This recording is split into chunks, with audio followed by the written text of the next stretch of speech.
I'm cold. Are you cold? It's getting chilly out there. Time for some keto comfort food. And what's more comforting than shepherd's pie? Today on All Day I Dream About Food, I'm going to show you how to make the best, heartiest keto shepherd's pie. The first step in making shepherd's pie is to prepare your topping. Now obviously we don't use potatoes for a keto shepherd's pie, we use cauliflower. So I have 1 pound of cauliflower florets here, and you can use fresh or frozen, it really doesn't matter. And you want to steam them until they are fork tender like this, easily pierced with a fork. When I steam mine, I like to do a couple of garlic cloves in while I do it to give them a little more flavor. Now to make sure your cauliflower topping isn't soggy, you want to drain it really well. So I have a sieve here and I'm setting it over a bowl, and I'm going to pour my cauliflower in here and get out all the liquid. You probably want to let that drain for a few minutes and maybe shake your sieve a little to make sure all the water is coming out. Now you want to transfer your well-drained cauliflower along with the garlic cloves into a food processor or a really good blender. And you want to blend it until smooth. And you may find you need to scrape down the sides a little bit as you're doing this. And when it gets to the point where it's sort of little chunks, almost looks like cauliflower rice, you can add some sour cream to make it really creamy and smooth. So this is 1/3 cup of sour cream. Some people like to add cream cheese. I probably wouldn't do more than about 2 ounces of cream cheese. Okay, that's looking really good.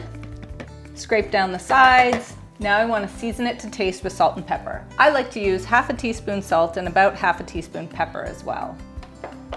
And I'll just give it a little bit more to combine. And now we can set that aside and get working on the filling. Now for our filling, we're going to want 2 pounds of ground lamb. If you're not a fan of lamb, you can also use ground beef.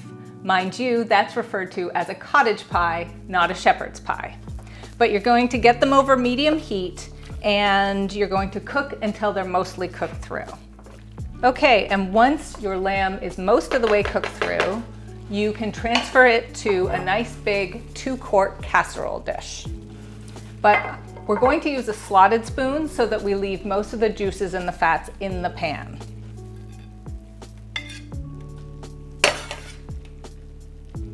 Now, if you have a lot of fat and juices left in the pan, you probably want to spoon a bunch of that off, but you want to leave about 2 tablespoons in which to cook the vegetables.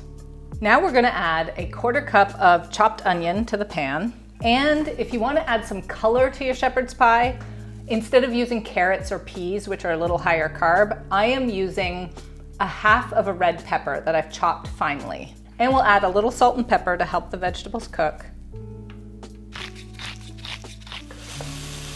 And once the onion is becoming tender, you want to add 2 cloves of minced garlic. And you want to cook it for about 1 more minute. And to make a nice, rich sauce, we're going to add some red wine. If you don't want to add red wine, you can also add beef broth. This is 1/2 cup of red wine.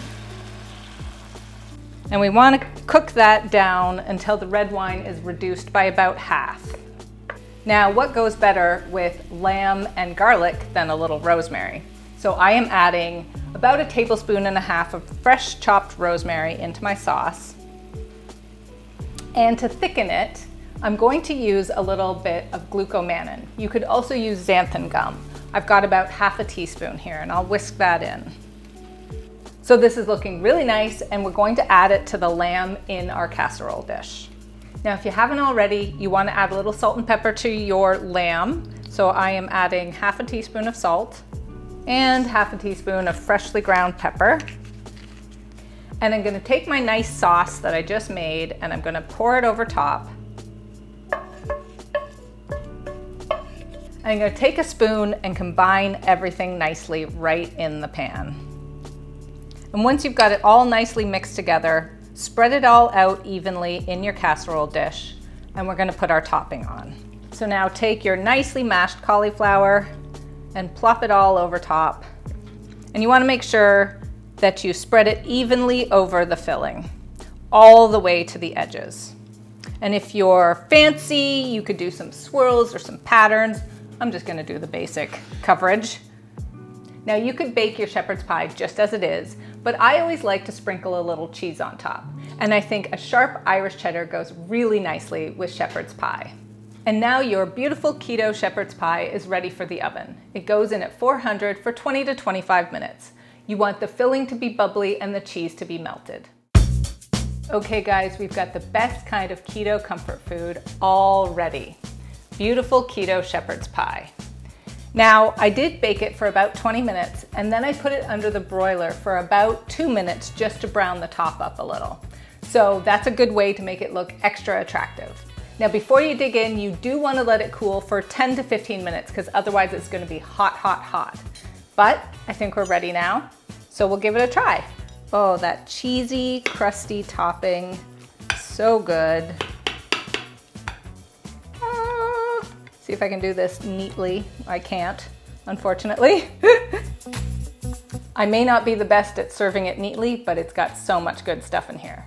And this is our dinner, so I'm just gonna take a little bite right now. Get a little bit of the lamb and the mashed cauliflower. Ooh, it's hot.